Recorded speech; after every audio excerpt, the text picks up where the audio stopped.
प्रिय दर्शक मित्रों, मैं आप सबका पुनः इस क्रमबद्ध बाइबल अध्ययन कार्यक्रम सत्यवचन में हार्दिक स्वागत करती हूं और अभिवादन करती हूं। मैं आशा करती हूं कि आप सब इस अध्ययन के द्वारा परमेश्वर के वचन से महत्वपूर्ण और गहरी बातों को सीख रहे हैं और अपने जीवन में आत्मिक लाभ भी प्राप्त कर रहे हैं। मैं आपको बताना चाहती हूँ कि आज के अध्ययन में हम उत्पत्ति 28 उसके 1 से 22 पद से अत्यंत प्रेरणादायक और आशा से भरे हुए प्रसंग पर मनन करने वाले हैं। मित्रों, ये अध्याय एक ऐसे मोड़ को दर्शाता है जहाँ भय, अकेलापन और अनिश्चित भविष्य के बीच परमेश्वर की उपस्थिति प्रकट होती है। इसमें हम देखेंगे एसाव का एक और विवाह, याकूब का अपने घर से दूर भाग जाना, परमेश्वर का याकूब को स्वप्न में दर्शन, उसका अकेलापन और तब याकूब का वाचा बांधना। तो आइए हम परमेश्वर के दास के द्वारा इसे गहराई से समझें।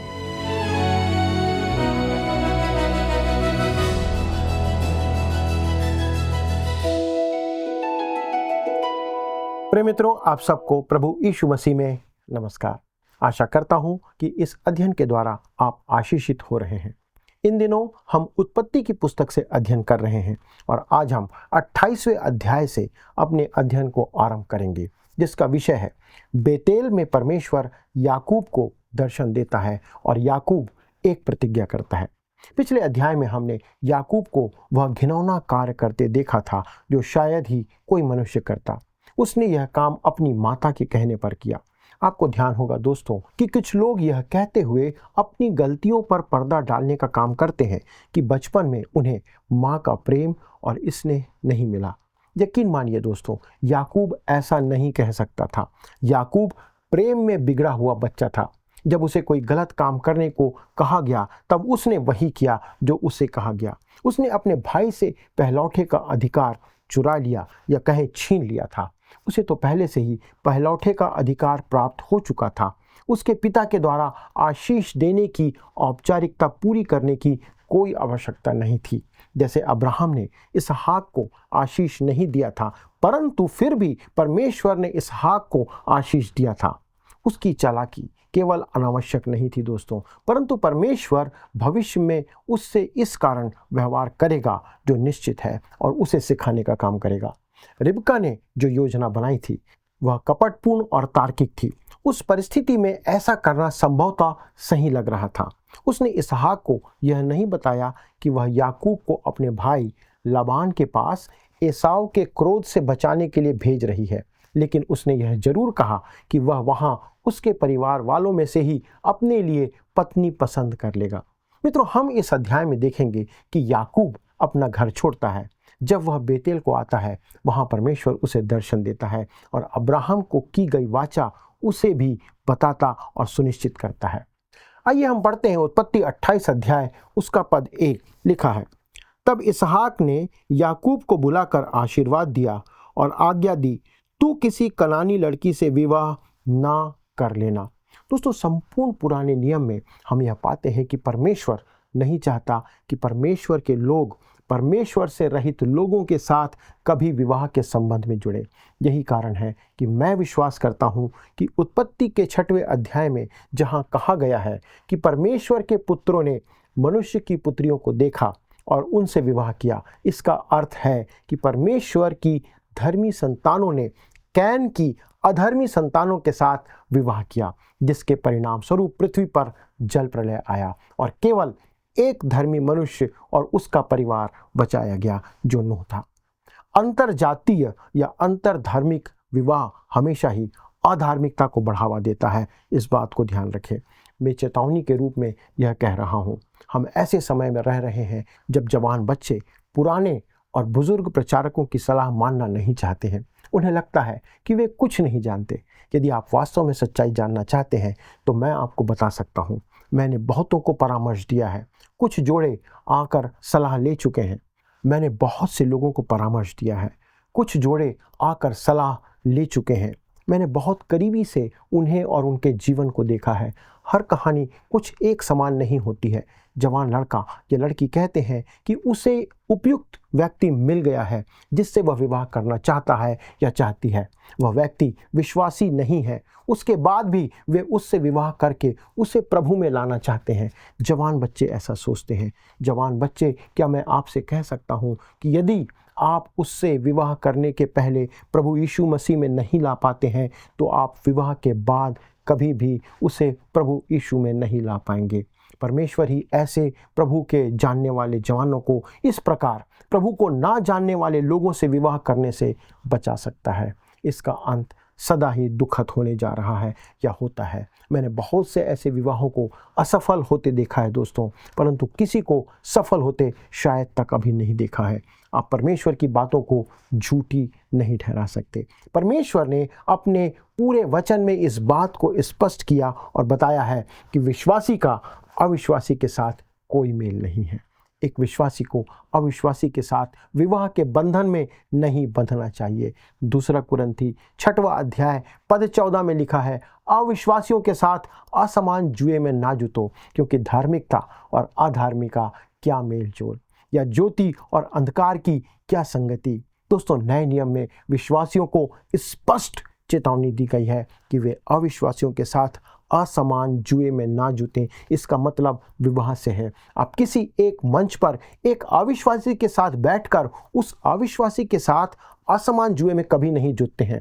आप लोगों के साथ मंच शेयर कर सकते हैं, जैसा कुछ लोग और आलोचक सोचते हैं, परंतु ये सही नहीं है। परंतु आप उनसे विवाह के बंधन में बंधकर निश्चित तौर पर ऐसा करते हैं, आप असमान जुए में जुट जाते हैं, तथा परमेश्वर कठोरता से इसका विरोध करता है। तब हम आगे बढ़ते हैं और पढ़ते हैं पद 2 से लेकर पद 4 तक। लिखा है, पद्नराम में अपने नाना बतूएल के घर जाकर वहां अपने मामा लाबान की एक बेटी से विवाह कर लेना। सर्वशक्तिमान ईश्वर तुझे आशीष दे और फलवंत करके बढ़ाए, और तू राज्य की मंडली का मूल हो। वह तुझे और तेरे वंश को भी अब्राहम की सी आशीष दे कि तू यह देश जिसमें तू परदेशी होकर रहता है और जिसे परमेश्वर ने अब्राहम को दिया था उसका अधिकारी हो जाए। दोस्तों, अब इसहाक इस बात को समझ जाता है कि परमेश्वर ने जो आशीष अब्राहम को दी थी वह परमेश्वर ने उसे हस्तांतरित कर दिया है, और यह आशीष उसके पुत्र याकूब को भी हस्तांतरित होने जा रही थी। तब आगे पद 5 में हम पढ़ते हैं, लिखा है, और इसहाक ने याकूब को विदा किया और वह पद्नराम को अरामी बतूएल के पुत्र लाबान के पास चला, जो याकूब और एसाव की माता रिबका का भाई था। मित्रों, यदि आप इस परिवार के लोगों को उनकी राष्ट्रीयता देना चाहते हैं तो आप उन्हें सीरियाई कह सकते हैं, क्योंकि पवित्र शास्त्र बाइबल में उन्हें वही कहा गया है। कई बार लोग यह प्रश्न पूछते हैं, क्या अब्राहम एक यहूदी था? क्या वह इस्राएली था? दोस्तों, इसका उत्तर है नहीं। वास्तव में वह इस्राएली नहीं था। जब तक याकूब का नाम बदलकर इस्राएल नहीं किया गया तब तक कोई इस्राएली नहीं हुआ। याकूब के 12 पुत्रों को इस्राएली कहा गया है। यद्यपि वह अब्राहम का वंश था जिसका वह मूल पिता था, परंतु मैं आशा करता हूं कि आप अब्राहम को मिद्यानी नहीं कह सकते, पर फिर भी वह सभी मिद्यानियों का पिता है। पद 6 से 9 में हम इस बात को देखते हैं कि एसाव का एक और विवाह यहाँ पर होता है। आइए हम पढ़ते हैं उत्पत्ति 28 का पद 6। लिखा है, तब इसहाक ने याकूब को आशीर्वाद देकर पद्नराम भेज दिया कि वह वहीं से पत्नी लाए, और उसको आशीर्वाद देने के समय यह आज्ञा भी दी, तू किसी कनानी लड़की से विवाह ना कर लेना। और याकूब माता पिता की मानकर पद्नराम को चला गया। तब पद 8 में हम आगे पढ़ते हैं, तब एसाव यह सब देख के और यह भी सोचकर कि कनानी लड़कियां मेरे पिता इसहाक को बुरी लगती हैं, अब्राहम के पुत्र इस्माइल के पास गया और इस्माइल की बेटी महलत को, जो नबायोत की बहन थी, ब्याह कर अपनी पत्नियों में मिला लिया। अब दोस्तों, जब मैंने पहले कहा था कि इस्माइल से अब हमारा सरोकार समाप्त हो गया है, तो आप इसे गलत ना समझे। मेरे कहने का अर्थ है कि बाइबल उसके वंश से कोई सरोकार नहीं रखती है। यद्यपि उसके वंश का उल्लेख किया जाएगा जब वह मसीह के वंश क्रम को काटने का प्रयास करेगा या उसके सामने आएगा। इस प्रकार एसाव जाता है और इस्माइल की बेटी से विवाह करता है। वह सोचता है कि इससे उसका पिता आनंदित होगा। आप देख सकते हैं कि उसमें आत्मिक समझ की कितनी कमी थी। परमेश्वर के लिए इस्माइली उतने ही तिरस्कृत थे दोस्तों, जितने की कनानी और पलिश्ती। अब हम देखते हैं परमेश्वर याकूब को स्वप्न में दर्शन देता है। आइए हम पढ़ते हैं पद 10 से 28 का 10 से हम आगे पढ़ते हैं। याकूब बेरशेबा से निकलकर हरान की ओर चला और उसने किसी स्थान में पहुंचकर रात वहीं बिताने का विचार किया, क्योंकि सूर्य अस्त हो गया था। इसलिए उसने उस स्थान के पत्थरों में से एक पत्थर को अपना तकिया बना रखा और उसी स्थान में सो गया। दोस्तों, याकूब की यात्रा का यहाँ पर आपको एक उल्लेख दिया गया है। थोड़ा आगे हम देखेंगे कि जिस स्थान में वह पहुँचता है वह बेतेल है।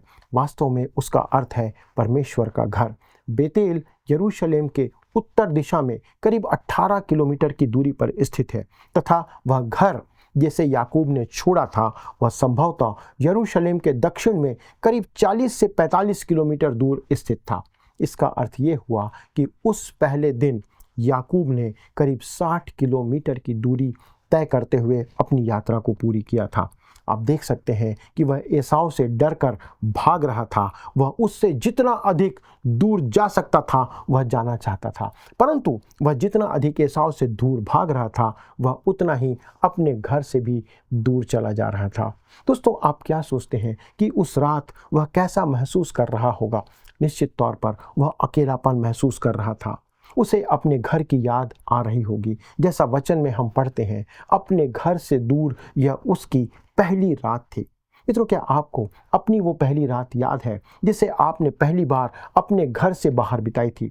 मुझे याद है दोस्तों, जब मैंने पहली बार अपने घर के बाहर एक रिश्तेदार के घर अपनी रात बिताई थी तो मुझे रह रहकर घर की याद आ रही थी, क्योंकि मुझे अपने घर से किसी काम से वहाँ भेजा गया था। लेकिन बाद में मैंने अपने खेल के कारण बहुत सी रातें अपने घर से बाहर बिताई, लेकिन जो घर की याद मुझे उस पहली रात को आई थी और मैं दुखी हुआ था, उतना बाद में मैं कभी दुखी नहीं हुआ। मित्रों, मैं अक्सर याकूब के बारे में आश्चर्य करता हूँ कि वह अब तक एक वयस्क हो चुका था, एक परिपक्व लड़का था, फिर भी वह घर की याद से ग्रसित था। यह पहली बार है जब वह अपनी माता रिबका से अलग हुआ था। अब तक वह माँ के आंचल से सदा बंधा रहता था, लेकिन अब वह स्वतंत्र हो चुका था। वह घर के बाहर अपने मार्ग पर जा रहा था और घर से बाहर यह उसकी पहली रात थी। अब आगे ध्यान से देखें कि क्या होता है। वो पत्थर को तकिया बनाकर लेट जाता है। बेतेल को एक सुनसान और दलदली जमीन बताया जाता है जिसमें बड़ी बड़ी चट्टानें पाई जाती हैं। वह समुद्र तल से करीब 1200 फीट की ऊंचाई पर स्थित है। अपने देश में भी इसके समान बहुत से स्थान पाए जाते हैं। यदि आप चाहें तो आज भी उस स्थान को देख सकते हैं जिसे बेतेल कहा गया है, और याकूब ने जिस स्थान पर पत्थर की तकिया बनाया था, बहुत से पर्यटक वहां जाते हैं। यह स्थान याकूब के जीवन में आत्मिकता का सर्वोच्च स्थान था, न केवल इस समय परंतु भविष्य में भी। इस प्रकार याकूब इस स्थान पर आता है और यहीं अपना बिछौना लगाकर सो जाता है। तब पद 12 और 13 में लिखा हुआ है, तब उसने स्वप्न में क्या देखा कि एक सीढ़ी पृथ्वी पर खड़ी है और उसका सिरा स्वर्ग तक पहुंचा है और परमेश्वर के दूत उस पर से चढ़ते उतरते हैं, और यहोवा उसके ऊपर खड़ा होकर कहता है, मैं यहोवा तेरे दादा अब्राहम का परमेश्वर और इसहाक का भी परमेश्वर हूँ। जिस भूमि पर तू लेटा है उसे मैं तुझको और तेरे वंश को दूंगा। दोस्तों, यह स्थान ठीक उसी क्षेत्र में है जहाँ परमेश्वर ने अब्राहम को पहली बार दर्शन दिया था जब वह पलिश्ती देश में आया था।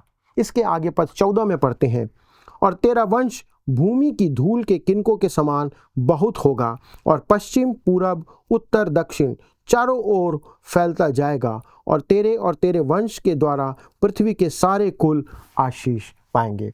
मित्रों, परमेश्वर अब याकूब को वही कह रहा था या वही दे रहा था जो उसने पहले अब्राहम को दिया था। यही बात उसने इसहाक को भी दोहराई थी, और अब परमेश्वर याकूब को भी उसी बात को स्पष्ट करते हुए सुनिश्चित करता है कि वह उसके साथ भी ऐसा करेगा। तब पद 15 में हम पढ़ते हैं, और सुन, मैं तेरे संग रहूँगा और जहाँ कहीं तू जाए वहाँ तेरी रक्षा करूँगा और तुझे इस देश में लौटा ले आऊँगा। मैं अपने कहे हुए को जब तक पूरा ना कर लूँ तब तक तुझको ना छोड़ूंगा। दोस्तों, आप देख सकते हैं कि अकेलेपन से ग्रसित घर की याद में खोए हुए लड़के के लिए, जिसने हड़बड़ी में अपना घर छोड़ा था, उसके लिए यह बात बहुत सांत्वना और सहायता देने वाली थी। वह दूर देश की यात्रा में गया हुआ था और यात्रा की पहली ही रात को परमेश्वर उसके पास आता है और उसे स्वप्न में दर्शन देकर कहता है, मैं तेरे संग रहूंगा और जहां कहीं तू जाए वहां तेरी रक्षा करूंगा और तुझे इस देश में लौटा ले आऊंगा। दोस्तों, परमेश्वर ने उसको जो दर्शन दिया था वह एक सीढ़ी का था जिसका सिरा स्वर्ग तक पहुंचा हुआ था। उस सीढ़ी का क्या अर्थ है, क्या आप जानते हैं? हमारे प्रभु यीशु मसीह ने इसका अर्थ यूहन्ना रचित सुसमाचार पहले अध्याय के 45 से 51 पद में समझाया था, जब उसने नतनेल को बुलाया था। दोस्तों, नतनेल एक बुद्धिमान मनुष्य था, वो एक यहूदी था, और जब उसने प्रभु यीशु मसीह के बारे में सुना तो उसने क्या कहा, क्या कोई अच्छी वस्तु भी नासरत से निकल सकती है? प्रभु यीशु ने नतनेल को उत्तर दिया और नतनेल ने पूछा, तू मुझे कैसे जानता है? तब प्रभु यीशु मसीह ने उत्तर दिया, इससे पहले कि फिलिपुस ने तुझे बुलाया, जब तू अंजीर के पेड़ के तले था तब मैंने तुझे देखा था। नतनेल ने उसको उत्तर दिया, हे रब्बी, तू परमेश्वर का पुत्र है, तू इस्राएल का महाराजा है। उसको विश्वास दिलाना आसान था दोस्तों, यद्यपि आरंभ में वह संदेहवादी था, वो उस पर शक कर रहा था। आइए हम उस उत्तर को पढ़ें जो प्रभु यीशु मसीह उसको देता है। यूहन्ना पहला अध्याय 50 और 51 पद लिखा है, मैंने जो तुझसे कहा कि मैंने तुझे अंजीर के पेड़ के तले देखा, क्या तू इसीलिए विश्वास करता है? तू इससे भी बड़े बड़े काम देखेगा। फिर उसने कहा, मैं तुझसे सच सच कहता हूँ कि तुम स्वर्ग को खुला हुआ और परमेश्वर के स्वर्गदूतों को मनुष्य के पुत्र के ऊपर उतरते और ऊपर जाते देखोगे। दोस्तों, वह सीढ़ी क्या है और वह सीढ़ी कौन है? वह सीढ़ी प्रभु यीशु मसीह है। स्वर्गदूत मनुष्य के पुत्र के ऊपर उतरते और ऊपर जाते रहे। स्वर्गदूतों ने उसकी सेवा टहल की, वे उसकी आज्ञा के प्रति समर्पित थे। नतनेल सीढ़ी के सबसे ऊपर से परमेश्वर की आवाज़ सुनेगा। मित्रों, यह कहता है, यह मेरा प्रिय पुत्र है जिससे मैं प्रसन्न हूँ।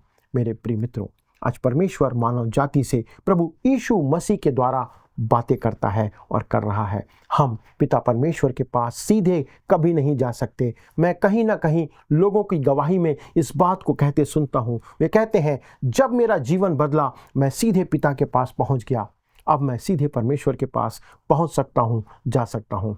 दोस्तों, मित्रों, प्रियों, हम सीधे परमेश्वर के पास नहीं जा सकते। हमें मसीह में होकर ही परमेश्वर के पास जाना होगा और मसीह में होकर ही हम पिता के पास पहुंच सकते हैं। परमेश्वर के पास जाने का यही एकमात्र मार्ग और तरीका है। प्रभु यीशु मसीह ने यूहन्ना 14 उसके पद 6 में कहा था, मार्ग और सत्य और जीवन मैं ही हूँ, बिना मेरे द्वारा कोई पिता के पास नहीं पहुँच सकता।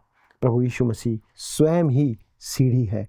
दोस्तों, वह सीढ़ी वह नहीं जिस पर हम चढ़ सकते हैं, परंतु जिस पर हम भरोसा और विश्वास रख सकते हैं, वो वह सीढ़ी है। यह सच्चाई सबसे पहले याकूब पर प्रकट कर दी गई थी, जो अड़ंगा मारने वाला मनुष्य था, जो हड़पने वाला व्यक्ति था, जो धोखा देने वाला व्यक्ति था।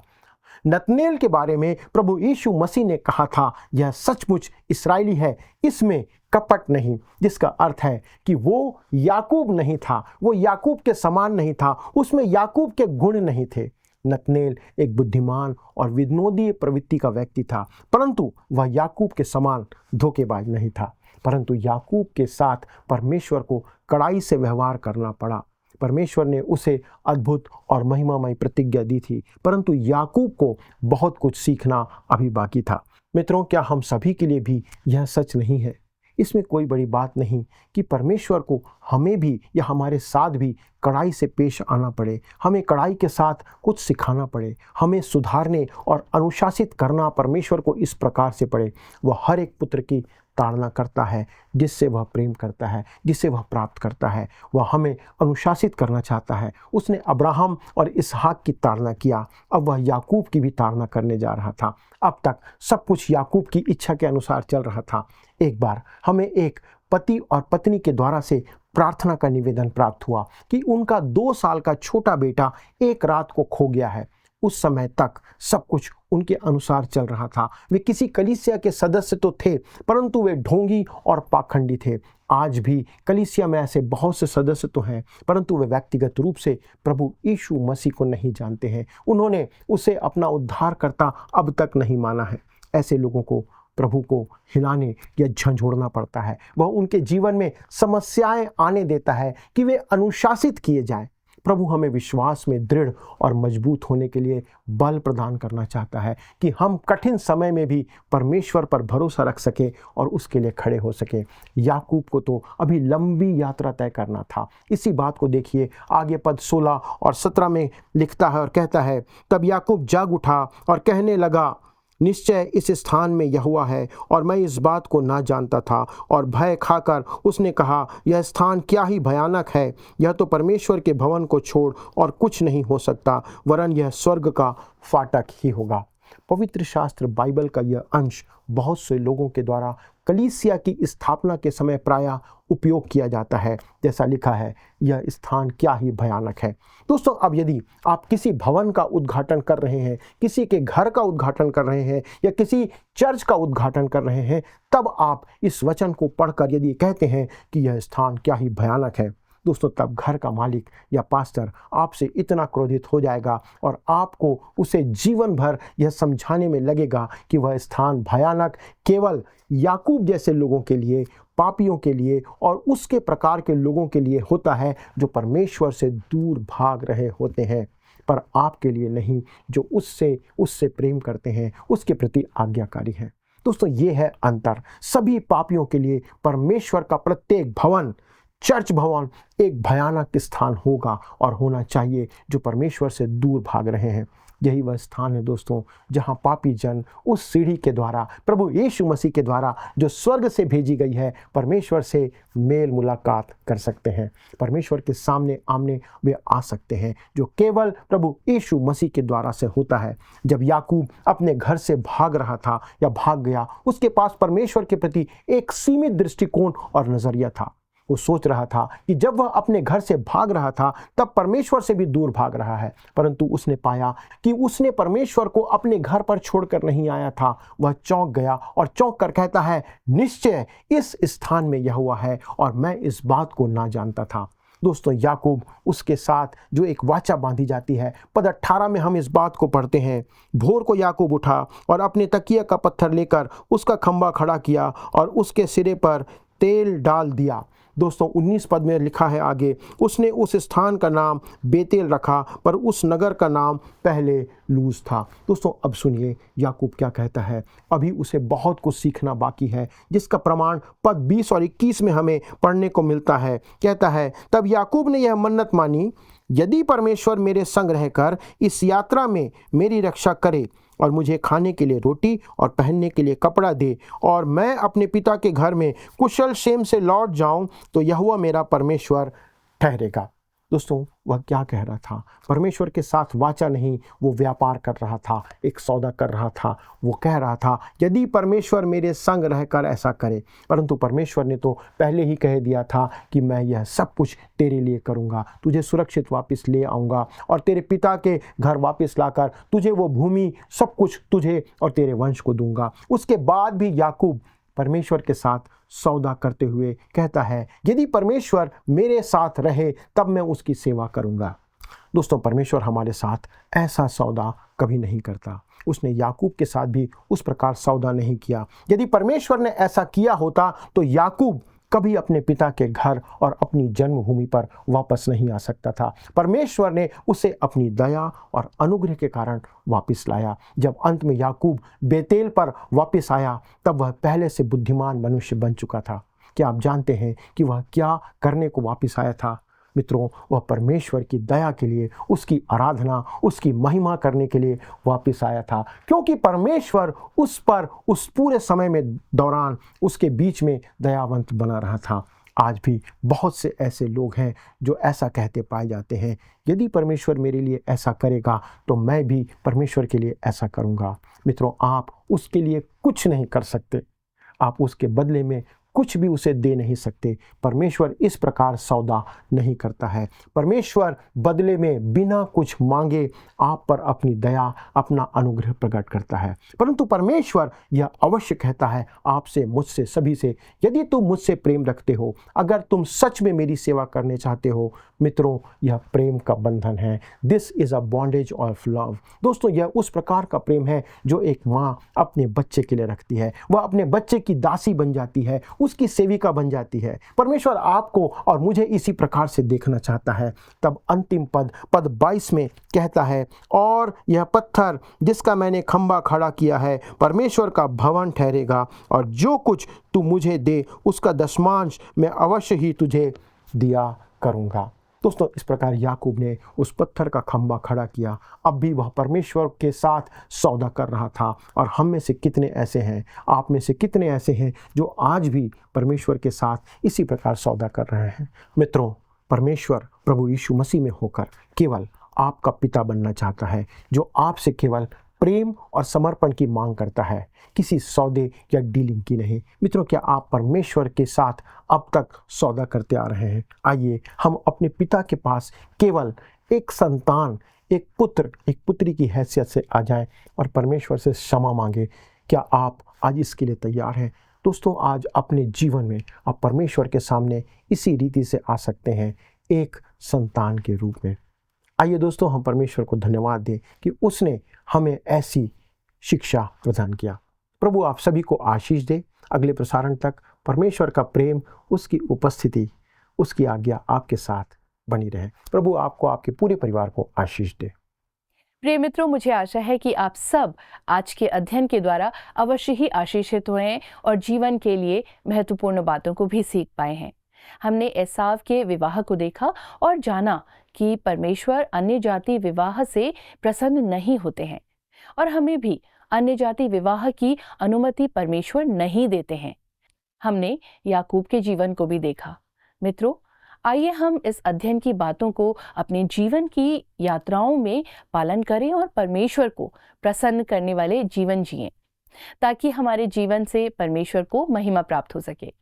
परमेश्वर आप सबको एसाव और याकूब के जीवन से सीखने में सहायता करे। आइए अब हम प्रश्नों की ओर चलें। पिछले प्रश्न का उत्तर है डी 2। याकूब ने एसाव को 2 बार धोखा दिया। आज के अध्ययन पर आधारित प्रश्न है, एक विश्वासी को अविश्वासी के साथ विवाह के बंधन में डैश चाहिए। ए, बंधना, बी, जुतना, सी, नहीं बंधना, या डी, स्थिर होना।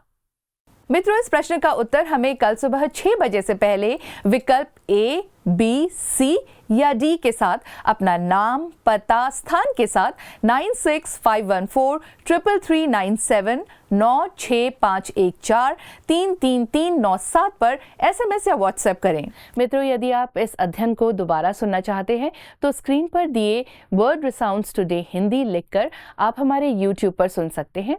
अधिक जानकारी और प्रार्थना के लिए आप दिए गए नंबर 9651433397 96514 33397 पर हमें ज़रूर कॉल करें। हमारे परामर्शदाता आपकी सहायता के लिए सदैव तत्पर हैं। प्रभु आप सभी को आशीष दे। क्या आपको यह कार्यक्रम पसंद आया? अभी हमें एक मिस कॉल करें और आप अगले विजेता हो सकते हैं।